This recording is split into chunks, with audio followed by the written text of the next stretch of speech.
Well, it's September 16th. The legislature is about to come back. As you recall, when we last left off, budget was passed in or around June 30th. In the summer, not a lot happens in Harrisburg. Legislators pick up per diems. They have committee meetings. The governor had some change out. Some of his cabinet secretaries left.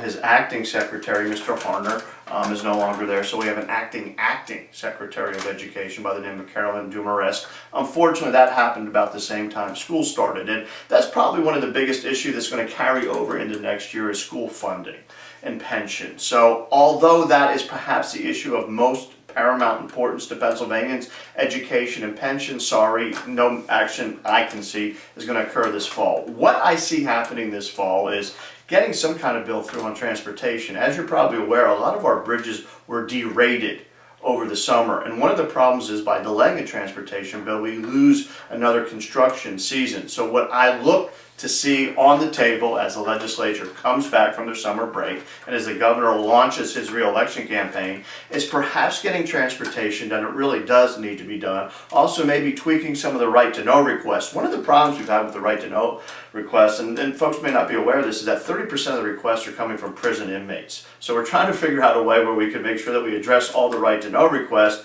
but we don't overload the right to know office.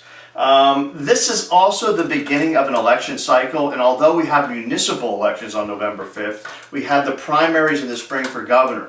Now there's a crowded field of at least 10 candidates for the Democrats. Governor Corbett has the field all to himself. So as we're looking at the legislature and what they do or don't do, and we look at Governor Corbett, everything's framed against the backdrop of a spring primary, which will be very, very important because Governor Corbett's numbers are actually lower than Richard Nixon when he was thrown out of office. So a lot of people feel that he's extremely vulnerable.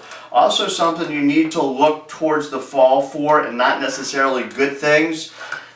November 30th will be the cost of living adjustment. That means your legislators' pay raise will increase. It's an automatic COLA. It's a stealth raise. That's going to happen. Also, January 1st next year, the Turnpike rates are going up again.